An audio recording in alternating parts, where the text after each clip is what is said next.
In this video here, we're going to go over connected seat riding and how to find a spot. I've got a cone set up out here, and what we're going to do is I'm going to let her go wherever she wants to, but how can I get her to find that cone? And we're going to do that through life up and life down. So I'm going to ask her to go off. So can I get her connected to my seat enough to where she starts to listen to when my life comes up, we go, and then when my life comes down, she comes down. So my goal is to find that cone. So every time she goes towards it, I soften a little bit. It's kind of like an aw, thank you. And every time she goes away from it, my life comes up and I ask her to move a little bit there. There she kind of softens, so or she goes towards it, so I soften. I'm like, aw, thank you. She's not all the way, so I just give it to her a little bit, and then I say, well, let's go again. And she's going to be fairly easy with this because she is really kind of connecting with me. So she's going to go back to the spot that I just stopped. I'm like, nope, that's not it. So the more there she's checking in. So I'm like, ah, that's kinda, ah. And then I'm like, thank you. So she's making this like no problem whatsoever. Most of the horses, you might be out here for half hour, 45 minutes for them to find it. So she hasn't made it all the way, so I'm going to bring my life up and see if she, and oh, there she leaves. So then I say, let's go. And then as soon as she kind of checks back in, I soften again. And then it's pretty good. For most horses, I'd be really happy with that. But since it only took a minute or so to get to here, I'm going to say, can you get a little bit closer? Ah, thank you. And so there you are. She found that really quickly. So what we're going to do is, I didn't expect it to go this quick, is we're going to shut the video off here and put a couple more cones out here, and then I'm going to choose between the different cones and show you how you can go from here. So we'll be right back. Okay, so we've got a red cone over there and I've got another green cone here. Now my focus is going to be the red cone. Since we found the green cone laying down here so quickly, now I'm going to change my focus and say, hey, there's the spot I want you to go now. So this isn't the spot anymore. So this really gets her paying attention to me. Well, it's nice of you to set this one up. And so now I'm like, nope, my focus is over there. Can she follow my focus and my intent? So now every time she leaves the red cone, my energy comes up and says, let's do more. She's thinking, oh, but it was this one earlier. And now as she goes to the red, I'm like, no, but not all, I don't shut off all the way. So this is really getting you to refine your intent, your energy. So my energy comes up when she leaves. So here I'm saying, let's go more. And there, as she turns, I'm like, oh, this is the direction. This is the direction.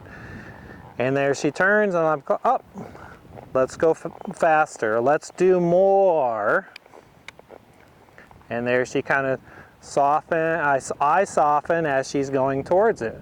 So she did for a little bit, and then she leaves. So then I just kind of bring my life up a little bit and soften. But the whole time in my mind, I have a picture towards the red cone. So we're leaving it. So I say, let's go.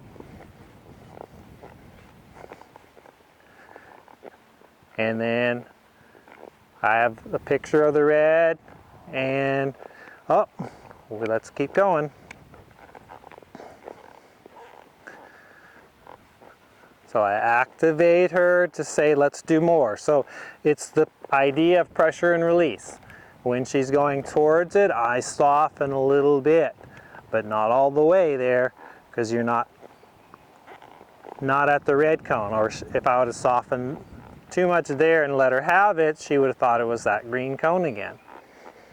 So I'm like, oh, let's go. That's not the cone. So my focus is over there. And I'm not using my legs either to put pressure on the side of her to help turn her. So it's not that you can't do that, but I really want her listening to my seat, to my life up and life down, not because I've asked her through turning her to go over there. Can I get her to pay attention to me enough to go, oh, where is that? Because what's going to happen here is you're going to be able to take your imaginary cone with you any place, and there we go. Thank you very much. So I could eventually pick my cone, my imaginary cone up, and I can throw it anywhere I want to and get my horse to go over there to that spot without using my reins. Because once you can do that, then picking up the reins and asking him to do it, you know, you just have that much more connection with your horse. So that was nice. So I give her that, I reward her for that. And then I'm just gonna test to see if we can go off and come back to the red cone again. So I'm going to say, let's go someplace up, and then I kind of think about the red cone and say, hey, would you like to go back over there? Oh, and there she leaves, so I say, let's go. Ah, and then she comes back. She's like, yeah, I know there's something over here. Now that was a kind of sorta. She thought about leaving, but then she stopped. So I'm going to just see if I can get her to go a little bit closer. So I just bring up my life a little bit.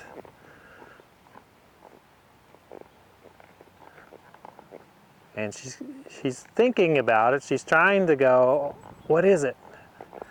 Yeah. And that was much better that time because she actually kind of focused in on the cone. Well, that's what's really cool with her. She picks things up really quick. And don't get discouraged if it takes your horse a long time to figure this out. You might come out here, like I said, and play with this for 30-40 minutes for your horse to start to get the understanding of this, and you might have to play with it a week or so before they get this kind of connection going on here. So now I'm going to pick the green cone over here and say, okay, life up.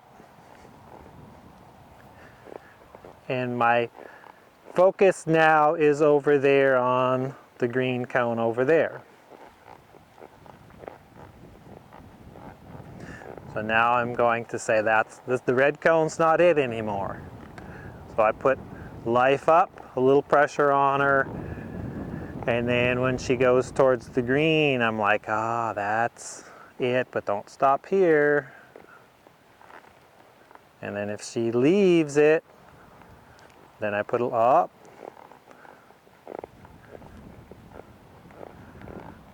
That's pretty good for the first time on this cone. So now I'm going to bring my life up to say, hey, can you get a little closer? Oh, and then she leaves, so I say, let's go. So I ask her to go a little bit more.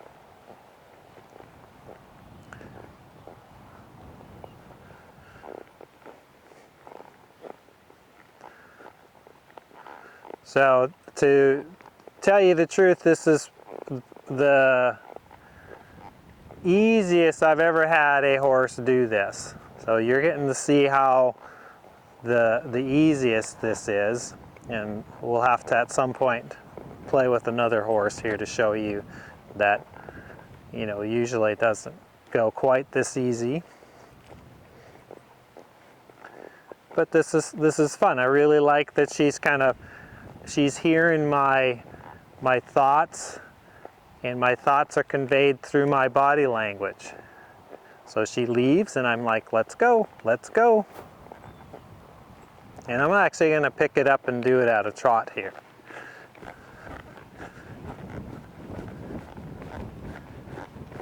She leaves, I say, let's go, let's go. And thank you very much. And she came right down with me. Now, as a rule of thumb, the slower you go, the longer it takes you to find the cone. The faster you go, the higher the gait you are in, usually the less time it takes. But, you know, like I'll sometimes be doing this at the canter, and so it doesn't take as long, but you have a lot more speed involved. So you have to determine, you know, which one do you want to do? Do you want to be going a little faster, but usually doesn't take as much time, or are you going to do it slower? Now, with Celicia here, she's kind of breaking the rules. So now I'm going to just ask her to go off away from it, and then focus back onto it, just putting my intent. And again, I'm not using any leg to turn her with it. I'm just life up, life down. And so there she asks, was it this cone? And I'm like, nope, it's this one over here. And there she left, so I put a little energy, a little intent to say, let's go.